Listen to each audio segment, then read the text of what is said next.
Like, way to put the kid in a pickle. Is your high school coach not running enough?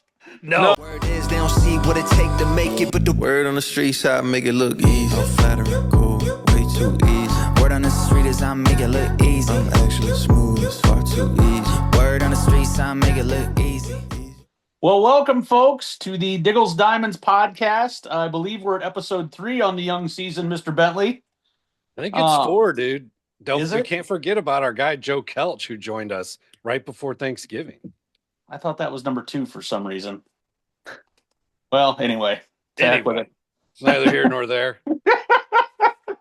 It's like Harry Doyle. Where the hell are the notes? Christ, I can't find it. I'm not going to argue over semantics. This week's episode focuses on 2028, and we are privileged to have 3 of the absolute best 2028s in the state. We've got Kannon Baxley, a 2028 shortstop from Kaneland, Maple Park Kaneland. He's ranked number 6 in the state. We've got Ryder Rennette, a 2028 shortstop from my alma mater, Dunlap High School. Ryder doing the alma mater proud by being ranked 10th in the state. And then we have to go criminally low to find our third shortstop, Gavin Hartigan from LaGrange Nazareth Academy is 46th. And I think... way too low. Yeah, the other gentleman on this podcast will undoubtedly agree that is way too low. Way too low. So, we wanted to have these gents on, not really to highlight them. They're obviously plenty well known already, but mostly just to talk about the process they're going through and some of the unique kind of aspects that they get to deal with in their own personal experiences, because I know for sure 2 of these guys have had some pretty stellar advice from guys who have gone up the ranks at the professional level. So, but boys, welcome to the program. Kannon, we'll have you step ahead first there and say hello. Yeah, how's it going? What's up, buddy? Glad How are to have you? you on. Thanks for joining us, Kannon. Yeah, no problem. And then we'll tag in Mr. Rennette. If you would step forward, sir. Hi, guys. Thank you for having me. Absolutely, man. Thanks for being here. And last but certainly not least, Mr. Hartigan. Hey, guys. Thank you for having me. All right. Cannon's leading off. Yeah, I got Cannon's that leading much. off. Ryder's hitting second. Gavin's hitting 3-hole. So I'll do a little intro for you, Kannon, because I took the time to look up your numbers, which were pretty breathtaking here. Starting shortstop as a freshman, and I'm glad we started with you because in your first at bat in high school, you decided to go deep fly against Aurora Christian. So this question's a little bit off the cuff, but how much confidence boost did that give you the rest of the year, having your first ever high school at bat go like that? Yeah, I mean, it was definitely huge, definitely a huge confidence booster. But I was just so happy to contribute for the team, and know that I was a part of those guys, because I never really knew them too well since they were so much older than me, but yeah, it really helped me feel included with the guys.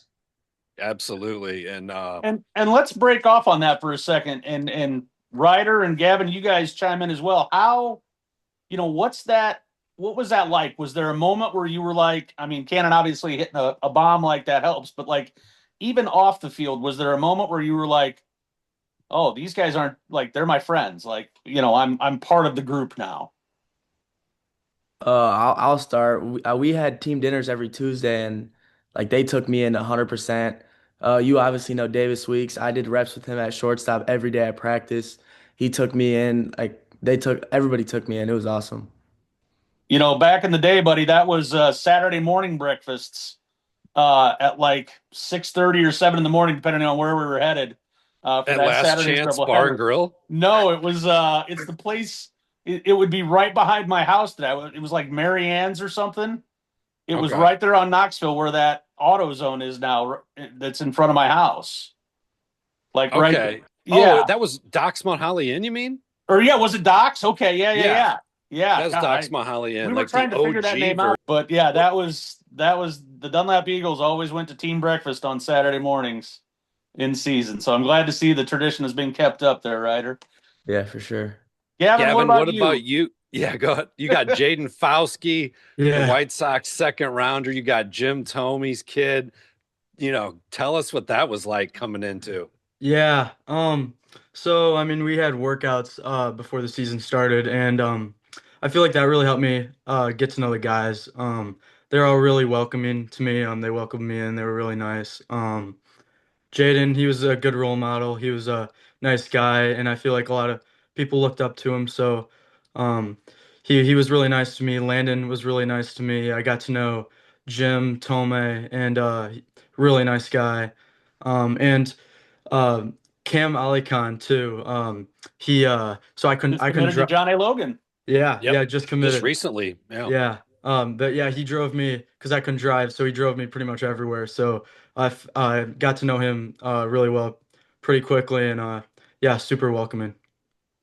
That's That's great. awesome. That's the sign of a well-run program when the upperclassmen know that, like, hey, those freshmen and sophomores, they don't have rides, and we got to make sure they get to where we're going. Oh yeah, of course, yeah.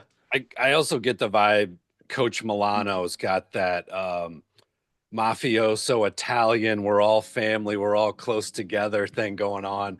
I know he's got his boys with him. By boys, I mean his kids helping him coach.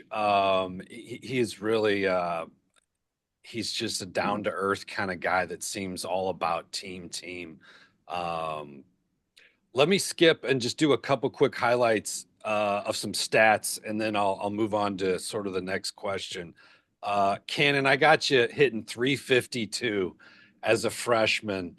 It's so impressive. 36 walks, 10 extra base hits, 51 runs, 15 steals, and then on the bump, 27 innings, 34 Ks, 2.30 ERA. You I mean, you just don't see numbers like that. You guys all had them, but you just don't see numbers like that. You're up to 87 on the bump with plus 3,000 RPMs on your spinner. What are you doing this off season, Kannon? Unless you're playing basketball, because I know Ryder is. What's your off season workout like this time of year and come January, Kannon? Yeah, I really appreciate that. I've always been a baseball guy, so no other sport. I've never played anything. It's just baseball. But um, yeah. So I mean, off season really has just begun. We still got a couple more months to go, but I've been in the gym for 5 days, lifting, lots of squats. I do agility workouts, and then there's a lot of arm care, and then ground balls and hitting 6 days a week for sure. That's really good. And you play summer ball with Top Pick, right? Yes, that's correct. That's just like 8 minutes from my house in Sugar Grove. What are you working on this off season as far as, and I know you're working on everything, but are there any things in your game that you feel you wanted to really focus on and try to improve? Things that you can work on in the winter indoors? Yeah, you're right. Indoors, it's freezing out here. It's hard. Not, It's nothing hard. like nothing like going out in the south and getting to play catch. But yeah, we got so many things to improve on in baseball. But the real focus is sprint speed, because it just helps in so many aspects of the game. Like getting into scoring position so that we can score more runs as a team, legging out a double, things like that. Really just like other small things, small details that help win baseball games. And then something that I really work on is perfecting my repetition. So, for example, if I was to work on forehands or backhands taking ground balls, it's not doing it until I get it right. It's doing it until I can't get it wrong, because that's the little things that you now no more errors. You eliminate the errors. So that's just second nature. And then finally, something that I've really picked up this year is mobility. It's not something I really focused on when I was younger, but after a couple little injuries on the muscles, I was like, you got to focus on this. This is important. It's keeping the muscles healthy, growing them, stretching them, so that you got to last through early April through August. Yeah. Yeah, you guys nowadays, and even when Diggle and I were young enough to play, there's still a lot of games and you don't get a lot of break. I think we had a week back when I played, there was really no travel ball. It was all American Legion. And if you were good enough, you got asked to play on your Legion team. But there was maybe a week in between. So even then, stamina is huge. That's a nice description. What about you, Gavin? What's your off-season workout look like? And what are some things maybe you're trying to improve on in your game?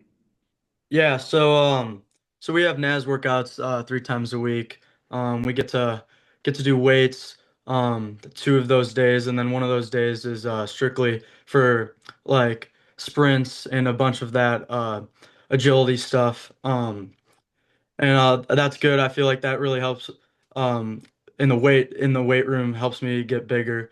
Um, I'm also with Sparks. So Sparks, I have twice a week. I have team practice. I have it Sundays.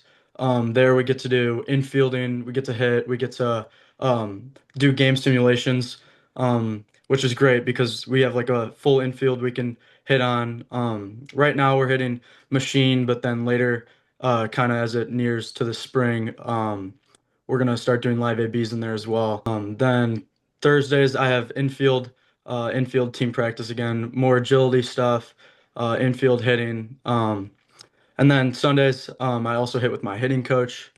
And then I try to get in the gym 5 days right now, kind of working on mixing in, chest, arms, back, legs, all that good stuff. And parts of my game I'm trying to improve on, definitely strength, arm strength, trying to whip the ball across the diamond, those half seconds matter. You get a fast runner, you can like whip them out almost as quickly as possible. Those half seconds matter for sure. Speed as well. I mean, there's always room for improvement. I ran a 6.55, and I'm trying to get faster, trying to leg one out anytime, the ground balls, anything, trying to turn things into singles, get on base for my team. And yeah, lots of strength too. So yeah. Yeah, you guys are all young enough. The strength is going to keep going. Um, Even naturally, as we've talked about on the show before, Diggle, it's just grown man strength by the time you guys are Yeah. 18. Even if you literally didn't work out, you would become stronger. Yeah, absolutely. Well, and the one thing to keep in mind there is to, you take like Gavin said, a 6.55, you're going to see that drop, and it'll happen fast. When you get there, like we had Holt Geltmaker from Chillicothe was around here, and I think the fastest Holt ever ran was like 6.49, and like a month into camp at Illinois, they had him at like 6.35 or something crazy. It's just the college weight room is different. I mean, it's everything they're doing now puts them on top, but man, you get to that college weight room and it hits different real fast. Gavin, I know you had a handful of steals in the spring, but I think you had 29 or 30 in the summer. Do you think you got faster or maybe just a little bit more of a green light or a combination of both? Um, uh, it's, I feel like, Way to put the kid in a pickle. It's a Hey, tough your one. high school coach not running enough? No, but No. here's what I do know. Tommy was hitting behind you, wasn't he? No, so it was Tommy Fauski, and then I was hitting three at Okay. towards the end. Yeah. Okay. I know early in the season I looked at some box scores and you were hitting deep in the lineup, and I'm thinking, yeah, if he's on first and Tomy's up, maybe we just see if Tommy and Jaden are gonna hit one out before we Yeah. give you the steal sign. Yeah, and but yeah, kind of with summer, I would get on base. I would like I would lead off, get on base, and kind of just steal. Try to get into scoring position. Yeah. As quickly as possible. Um, but yeah, What do you Ryder, think? oh, Yeah, go ahead. Ryder, what about you? Obviously, since you're the lone hooper in the group, what does that do to your uh, workout time in the winter? Definitely takes a lot of time away from baseball. We got practice either 3:30 to 6 or 6 to 8:30, so it honestly just depends on the night with schoolwork. But if we You have, guys are still having night practices out there? yeah, it's I thought that was the whole it's point of building an extra gym. it's not even up yet. They said it was gonna be done by this spring, but now it's crazy. I don't even know if it'll be here for me in time before I graduate. But yeah, for basketball, we're in the gym two times a week just because basketball is a lot harder on your body than baseball. But I'll try to hit like honestly, I'll go into the yard at like 8 with my buddies and we'll stay there till like 10 with the hit tracks, do some fielding work. I'm not throwing that much right now just because I've had minor injuries with the elbow and like I'm not a big pitching guy. So I'm Yeah. just trying to get the infield view up with some arm care. Yeah, basketball definitely takes a lot of time away from the baseball. It's good though. You'll still be in shape, as you know. I did it in high school, and again, it was seamless. You've already done it 1 year. Yeah. Your legs are going to be great. As far as stamina, and you know what? I think it's a blessing that you get a little break with your arm, especially if you were a little nicked up in the elbow. Let that arm heal a little bit. You know, I'm all for it, but I know different people have different philosophies on that. I'm a big fan of just taking at least a couple months off. You guys are so young. You got such bright futures ahead. Let me move on. I'll start with you, Ryder, since we got you on the spot already. Um, August 1st, 2026 is not that far away. That'll be the first date that all three of you guys can be contacted. Um, what kind of attributes in a college program are things that you are really looking for? Coach, location, early playing time, size of the school, academics. I know it's a long way off, but really it's not. Have you thought about that? Honestly, I haven't really thought about like where I want to go just because like I can't talk to coaches and I don't know like who's fully interested in me yet. But the biggest thing for me is definitely brotherhood. Like I want to be with a family that they're always together, like they play for each other. It's not selfish baseball. Nobody's not just trying to get their own stats. Everybody wants to win. I mean, obviously I want to go south playing the SEC, but if that doesn't pan out, I mean, I'll take whatever. Yeah. And it's nice. Diggle and I have talked many times on this show about spring break trips. When you're playing up north, you guys are all up north in high school, and if you do take a trip, when you get off that plane or the bus and your shoulders just relax in that heat, man, imagine doing that 12 months a year. Be pretty nice. No, yeah, we're going to Vanderbilt's campus actually this spring break, so that'll be sick. It'll be a great opportunity, I think. Really great spot. What about you, Cannon? I know, again, it's a long way off, but have you thought about some of the things in a college program or college in general that you like or dislike? Yeah, I mean, Ryder really summed it up really well as well. I was gonna say about the brotherhood. It makes baseball so much more fun when you guys are playing with each other and just having fun. Getting to turn double plays with a second baseman or shortstop. Just have fun. Um, so and yeah, I mean, everything's open. There isn't any really solid. I want this. It's and seem like you can't talk to guys yet, so you can't talk to coaches. Yeah. The South is great. Love the warm weather. Um, but yeah, the brotherhood culture is really the main thing for me. Yeah, that's one thing. Diggle, what do you think about how does a three young men like this who can't contact coaches, how do they feel out but unless they know an older ex-teammate that's at a college and they Yeah. can say, hey, the culture here is great. How do they learn that My besides my go ahead. advice to kids is always, especially in this era where all three of these young men could end up, going to school well south of here.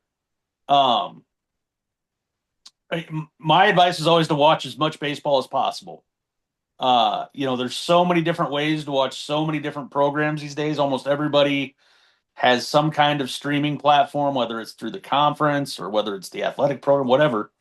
You can watch a lot of different teams, and I always think back to what Jeremy Sheetinger said. If you're not familiar, Jeremy Sheetinger is in my mind, he's a legend, but he's only like 5 years into this, so.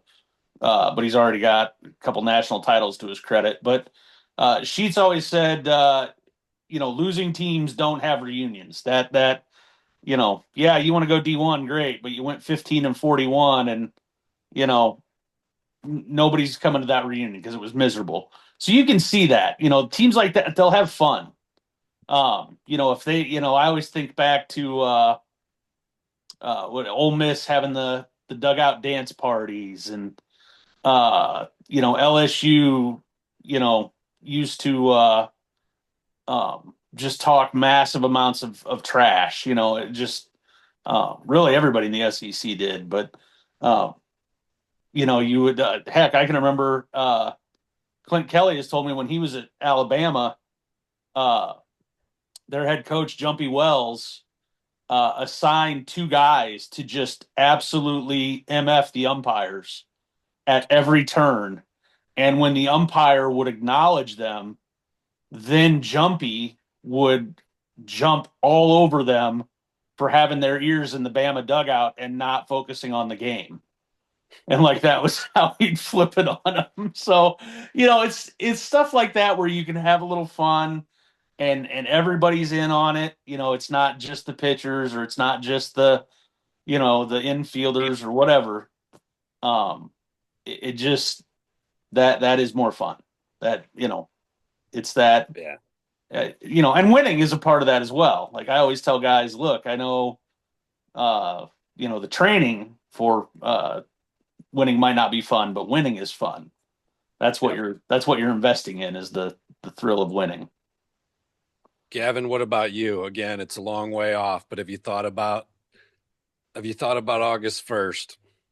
Yeah, right now, just trying to stay where my feet are. I got a big season coming up with Naz and summer ball.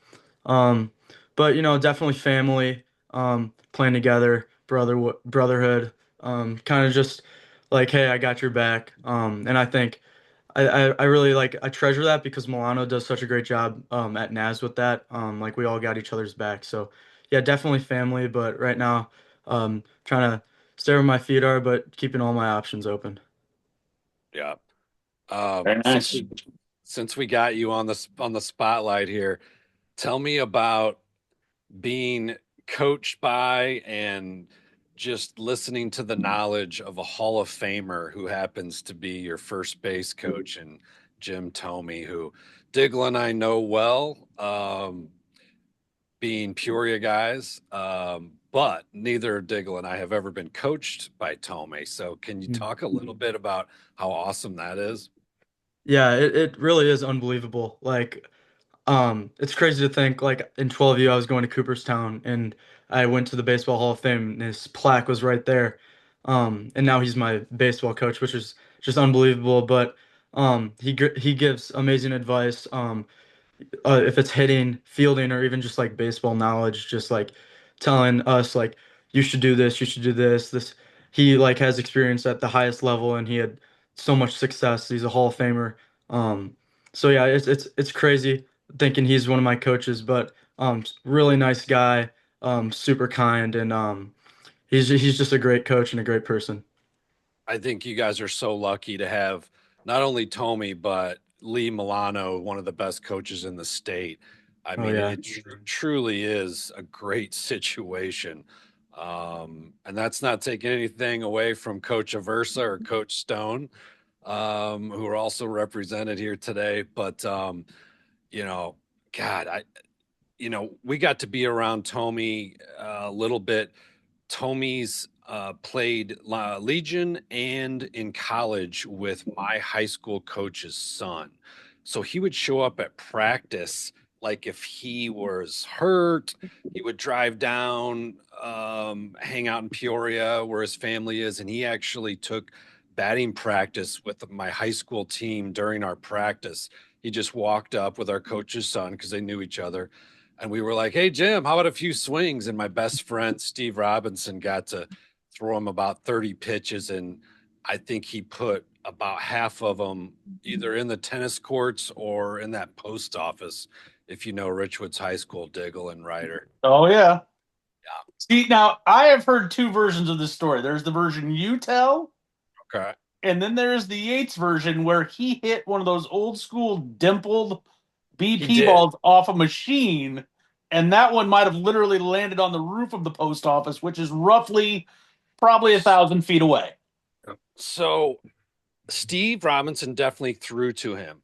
I can't remember if there was machine and then we switched or vice versa. Steve was throwing and he was like, he gave up so many bombs. He started crying. Shell shot.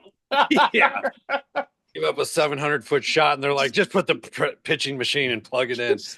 But I do walking remember around plucking like a chicken because he can't. Yeah. There was definitely a dimpled ball somehow in there, whether Steve threw it or we plugged in the machine. I can't remember. But that's, yeah, we'll dig deeper into that fact-finding mission and see if we can get a grasp on the truth there. Now, here's my other favorite. This is my Tommy experience. So, Gavin, you'll love this. So, my mentor, Bob Schlemmer, one of the IHS BCA Hall of Famer, he was real tight with Jim, and still is. And so he opened up a hitting facility here in town, Power Alley Academy, and I helped with it and all that. And Bob wanted to have a big opening, so he asked Jim to come speak at the grand opening and give a hitting demonstration. Well, when opening day came, the back wall wasn't done yet. It was plywooded, but none of the others, like none of the padding or anything like that, had been put up. And Jim starts taking swings and is just whistling balls off the tee at, I mean, I'm going to guess upper 80s, low 90s, and he's doing it real casual. But every time it hits that wall, you get this just the biggest boom you've ever heard that's not a firework. Like, and Schlemmer pulls me aside. He goes, I need you to go make sure that wall is either A, not about to come down, or B, going to have any holes in it when we're done. So that was. I thought you were going to say there was a hole in and he was like pegging cars. No, like through no, the but wall it was and just shattering windshields. I can't even describe that sound to this day. Like it was insane. But That's yeah, The crazy. thing I remember, we'll move on from our nostalgia shortly, but the thing I remember is it didn't even look like he was swinging. No! He was just taking like an average cut. yeah. And the ball, the pop off the bat was way different. And we had two All-Staters on our team who played at Bradley. And the ball was different. It just sounded different. It flung quicker. It got out quicker. The exit velo, which we didn't even know that term back in 95, 96. But it was just boom. And that's what Diggs, a scout will tell you. You can hear it, you can see it, and you're like, I can't quantify it, but that's it. There it is. Yeah, it's the old Elwood Brown. I don't need a gun, I can hear it. Yeah, exactly. Let's see. Did we? Let me ask. Go so, ahead. Ryder, your dad was a hockey player. What have you taken away from his experience coming up the ranks with the St. Louis Blues? Me and him, we kind of always go neck to neck with this recruiting stuff. He always tells me I know it all. So I kind of just gotta sit back and let the ego drop and realize what he went through. But no, yeah, I mean, it's sick. Like, I'm obviously blessed with my athleticism from him. You can argue with my mom about that, but no, yeah, it's been sick for sure. But yeah, I'm blessed for sure. Has he like how much has he been able to draw on his experience so far? Because obviously Um, hockey's a little different. You start with juniors and all that, and it's got a little difference to it, I guess, but maybe not much. no, yeah. Like where he coached, you don't go to college first. It's like post grads. So like he doesn't know much about like he's never dealt with high school recruiting out of college. He's always like adults getting recruited to college. So like he hasn't been able to help me that much with that, but like he still will be able to because he went through it Yeah, all. Like, he committed to Michigan, I think. But I mean, he'll be able to help me for sure. yeah. What about from a competition standpoint? How much does he, help you out? Like with Oh, a yeah. like, hey, here's how you handled this situation. Like, No, yeah, he's definitely my mental mentor for sure. He knows what I got to do to get through every situation. That's where I go to for all my sports, my mom for my soft side stuff. But yeah, it's a blessing for sure. very cool, very cool. Ryder, I gotta ask this, and maybe I think I know the reasoning behind this, but so I'm at Rantoul for the state games, and I'm talking to Marshawn's dad, who I grew up with, and I'm like, yeah, I'm watching Ryder right now, just texted him, and he's like, is his dad there? And I'm like, I don't see him. I don't know if I'd recognize him. And then Marshawn texts back and he goes, no, he's there. He's way out, like by the parking lot, away from everybody by himself. Yeah, Is he that hates. is that a standard move? Is he Yeah, goes, always. yeah, In high school this year, he expected people to like not hate on me, but like say stuff because I was a freshman, and he always behind center field fence alone, always, always.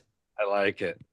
I've seen a couple dads do that even at like 10U. Kevin Yates, friend of the pod, does that. And I started doing it because for me, it wasn't about like worried about somebody hating on my kid, but it was about, You were gonna dog cuss your kid's coach. Let's be real honest. well, I thought about that too. I might have done that, but I just I got tired of hearing things being said that felt was very much the opposite of how baseball It's the works. dumbest thing you've ever heard. Like you hear every day when you're in those stands, you hear 10 of the dumbest things you've ever heard in your life. And I'm not saying I know what's right or wrong about baseball, but I have my opinions, and boy, yeah, some of them were hard to hear. Have I ever told you that back when I was at the Journal Star, I pitched. This was a dead serious pitch. I wanted to run an idiot fan of the week. And like whenever I was out at a game, didn't matter football, baseball, basket, whatever, like find the idiot in the stands and like surreptitiously take a photo of them and then run it in the paper. And they were like, With a that will get us quote? sued. With his quote of Yeah. like one of the worst things Yeah. he said the whole game. Yes. That would have Yeah. been solid. That would have been solid. Let's go back to our leadoff hitter for a sec. Kannon, I'm not going to ask you to do a full Kaneland Knights team preview, but I'll sort of go through it, and maybe you can add some tidbits about some of the players, your teammates that I'm going to name here, and you tell me what, their strong suits are. You guys lose Preston Popovich to Benedictine, nice player. You lose Evan Ross, an arm, to friend of the podcast, Coach Keller at Illinois Wesleyan. But you guys are returning Hayden Foster, who I really like, great pitcher, a great player. Hayden, and correct me if I'm wrong, is Aiden's last name Wilden? It's pronounced, a lot of people say it like that, but it's actually Wilden. Wilden, okay, because Yes. Wilden sounds like an outstanding name, just hyped up for an event. And then Yeah. Brady Allstott's coming back. What can you tell me about any one of the three, Hayden Foster, Aiden, or Brady Allstott, that they do well or that you like about them as teammates? Yeah, they're all very athletic. I mean, Brady Allstott being a football player as well. So yeah, I mean, Hayden Foster, a pitcher, he works really hard on throwing strikes consistently, and that is definitely a strong suit of his. He's a great pitcher. And so I mentor him for being a pitcher, because he works so well at his craft. And yeah, it's great to have Brady and Aiden in the lineup as well, back there scoring everybody in. I saw Hayden just committed not too long ago, I think to Purdue Northwest, Yes, solid school. And then I want to say that Aiden's going to Elgin Community College to play for correct. Coach Angelo there. They were a 40-win team last year. Good program. So that's I'm so close to you guys. I didn't get to see you last year, but I will be catching some games and looking forward to it. Gavin, kind of the same thing. I won't ask you to give a full team preview of the Roadrunners, Mhm. but as far as outlook, I mean, you guys lose a White Sox, Jaden Fauske. You lose Mac McGarry to Western Kentucky, very good player. Zidlicki goes to Middlebury, must be very smart, I'm assuming, out in Mhm. Vermont. And then Colin Roach and Andrew Corey's both go to Harper. But you guys bring back Mr. All World Landon Tomey. Yeah. You've got Cameron Alican. Am I pronouncing that right? Yeah, Ali Khan. Ali Khan. And we talked about him. He's going to John A. Colin Mhm. Dwyer, Ohio Wesleyan commit. James Wasson, another smart kid going to Yale. How do you feel about the squad coming up, even though you lost so many good players? Um, I mean, we have so much talent there. I mean, I think we're a confident team. And like Landon, incredible player. Just he just flipped, committed to Florida State. Um, he's a great player, great leader. So it's always great to have leaders on your team. But yeah, Landon's a great player. Cam, great leader, another great leader. Logan, great hitter, great fielder. He was unbelievable in the field. Made so many diving plays last year, so he has so much confidence out there. Colin Dwyer, great pitcher. He's got a great off speed, great curveball. There's some times I was at second last year, and I can see right to home, and that curveball's dropping off like crazy, and I'm like, oh my gosh, it's crazy. And then James Wasson, he committed to Yale. Really hard thrower. He's a flamethrower for sure. Great off speed, and yeah, lots of confidence. I mean, we're gonna have a lot of confidence as a team, but definitely looking forward to it. Excellent. Nice. Ryder, you're up. Tell us Ryder, about what? the I was gonna tell say, us about the Eagles. you guys are getting hit by the senior bug there, man. Yeah, You're we losing lost what, 7 out of your 9? yeah, 7. Um, for us, I think we'll be young, but like we definitely have varsity experience. We have it'll be like me and Eli, we played last year. He started as a freshman, tremendous. Yeah, he's been working all off season, hits every day, lifts every day. Also a great pitcher. Simon Malcolm, who was our leadoff hitter later on in the year, spark plug, great leader, great person. Uh, Simon, 26. He a senior now? yeah, he will be a senior. Then we Yeah. have Landon Gray, he just committed. Great arm, great hitter. Truman Tyra, Gavin Gibbs also played, got some varsity at bats as a freshman. So we'll be young, but I mean, yeah, we also have confidence, and we're looking to piggyback off last year. Where's Tyra gonna play? I mean, I think he's finally healthy, as I watched on the football field for a hell of a run. Um, is he an outfielder, infielder? I saw him for the Outlaws in the summer, and he tracked down a ball in the gap at Lewis University, which is like 345 to left field foul pole that he should not have got to. And he snagged this thing. That dude's an athlete. Yeah, he's a freak athlete. I don't know what Coach Stone's gonna do about him. I think he'll start in the outfield. It honestly depends on who's throwing, but like he's capable of playing wherever. Like I remember last year, he told Coach he can be the backup catcher. Yeah, he's like a utility knife. Yeah.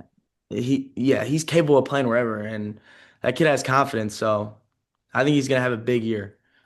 I went to Monmouth College with his dad. We lived on the same floor. His dad was a football player there, and so I've been kind of following him a little bit. And I knew he had a tough and kind of weird leg injury and battled back through that. And then to see what he did on the football field this fall and winter was pretty impressive for a first year quarterback starter in a tough division in the Middle Illini. He just got the offer from the alma mater, by the way. Yeah, he did. The Scots won it. For sure.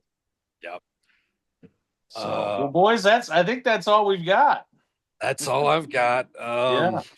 Yeah. My list is complete. There you go. We know you guys are young, and we have never had.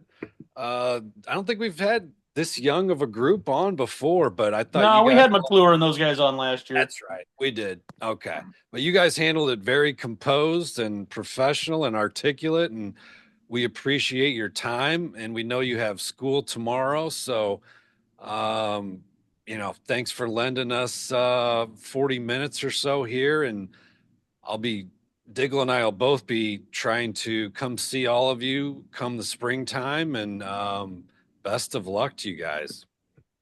Thank you for having us, for sure. Yeah, thank you for having us. Thank you. Absolutely. Yeah, great to have you guys on, and we'll get this edited up. Probably be out Wednesday morning. All right. Good luck with your season, All right. Gavin and Kannon. Yeah, you too. you as well. You as well, Thank boys. you. You as well. Thanks, gentlemen. All right, guys. Take care. All right. Later. Yep, thank you. Bye.